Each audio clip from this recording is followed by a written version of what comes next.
पहले तो उन्होंने कहा था कि मैं अपने सुपरवाइजर से शारीरिक संबंध रखूं, तो उन शेख के साथ, उनमें से किसी एक के साथ मैं आपकी शादी करवा दूंगी। देश के आईटी हब कहे जाने वाले पुणे से एक ऐसा मामला सामने आया है जिसने कॉर्पोरेट वर्क कल्चर और सुरक्षा व्यवस्था पर गंभीर सवाल खड़े कर दिए हैं। विप्रो की एक पूर्व महिला कर्मचारी ने अपनी सहकर्मी और वरिष्ठ अधिकारियों पर धार्मिक उत्पीड़न, जबरन धर्मांतरण के दबाव और कार्यस्थल पर भेदभाव के बेहद संगीन आरोप लगाए हैं।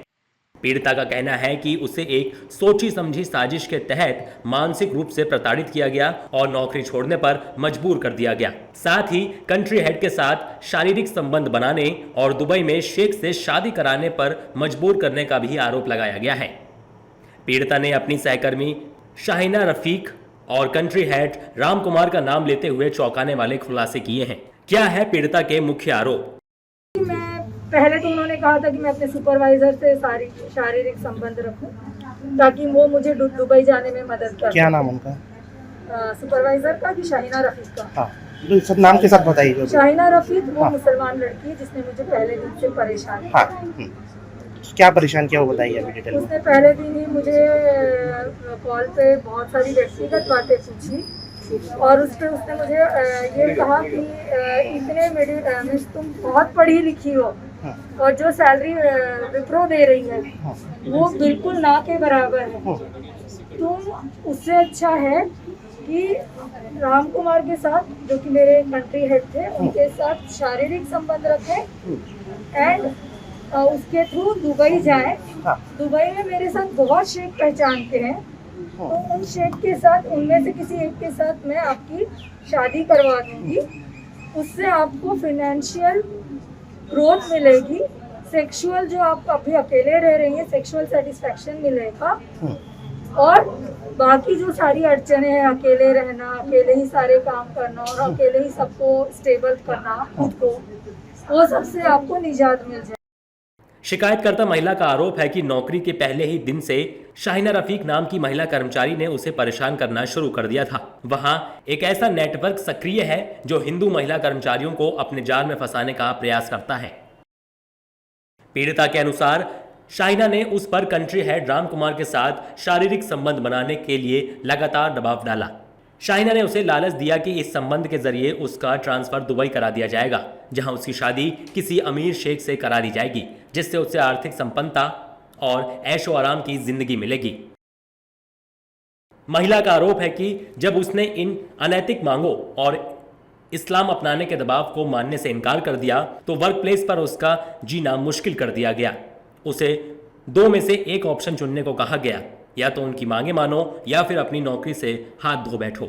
इस सनसनीखेज मामले के सामने आने के बाद पुणे की हिंजवड़ी पुलिस सक्रिय हो गई है। पुलिस अधिकारियों ने शिकायत मिलने की पुष्टि की है। पुलिस का कहना है कि मामले की जांच की जा रही है, जल्द ही इस पर कार्रवाई भी की जाएगी। वहीं इस मामले को लेकर सियासत भी गरमाई हुई है। बीजेपी नेताओं का कहना है कि एक विशेष धर्म सनातन को कलंकित करने में लगा है, इसके खिलाफ जांच हो और दोषियों पर कड़ी कार्रवाई हो। देखो, हमारी हिंदू बहन ने इस लव जिहाद के संबंध में विप्रो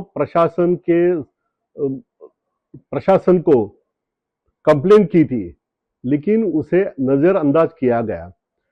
इस देश में हिंदू, मुस्लिम, क्रिश्चियन और सभी धर्म एक साथ सुख से रह सकते हैं, लेकिन अगर लव जिहाद के माध्यम से इस हिंदू संस्कृति को कलंकित करने का कोई काम करेगा तो उसे बख्शा नहीं जाएगा।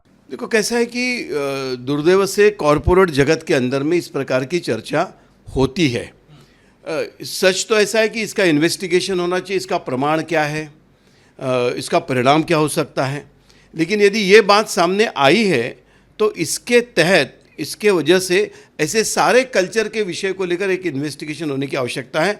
और केवल विप्रो की ही बात नहीं, तो सारे कॉरपोरेट जगत को इस विषय को लेकर कॉशियस होने की आवश्यकता है कि अपने यहाँ पे इस प्रकार का महिलाओं का शोषण नहीं होना चाहिए। हालांकि विपक्षी दलों के नेताओं के सुर इस मामले में अलग ही दिखाई दिए। कांग्रेस नेता हुसन दलवाई ने इस मामले पर प्रतिक्रिया देते हुए कहा कि अगर इस तरह का मामला था तो पहले क्यों नहीं बताया गया, नौकरी छोड़ने के बाद ही ये सब क्यों। ऐसा है कि वो जब वहाँ थी, जहाँ काम करती थी, तब तकरार क्यों न की, अभी क्यों कर रहे हैं? इसका मतलब कोई न कोई उनको चढ़ाता है और इस तरह से हिंदू मुस्लिम सवाल पैदा करना। ऐसा है वो किसने किससे संबंध रखना, किसने किससे शादी करना, ये है इंडिविजुअल बात है। इसमें ये धर्म विरम लाने की क्या बात है, मेरे ध्यान में ही नहीं आता। तो हम निषेध ही करते, क्योंकि जो संविधान ने दिया है धर्म स्वातंत्र्य, व्यक्ति स्वातंत्र्य, ये तो संविधान ने दिया है, पर किसी पर जोर जबरदस्ती से धर्मांतर करना ये उत्तेज संविधान के जरिए से गुनाह है। तो इतने बड़े कंपनी ने अगर ऐसी बात की होंगी तो निश्चित तौर पे वो निषेधार्ह है। जो कंपनी का नाम है और उनके जो मालिक है वो सभी समाज सेवा में जुटे रहते हैं। हाल के कुछ दिनों में पहले नासिक की टीसीएस कंपनी में भी इसी तरह का एक मामला सामने आया था, जहां एक कर्मचारी पर सहकर्मी का धार्मिक उत्पीड़न करने का आरोप लगा था। अब विप्रो जैसी चर्चित कंपनी में भी इसी तरह के रैकेट का आरोप लगना ये संकेत देता है कि ये समस्या केवल सामाजिक स्तर तक सीमित नहीं रह गई है, बल्कि अब कॉर्पोरेट ऑफिसों के बंद कमरों तक भी पहुंच चुकी है।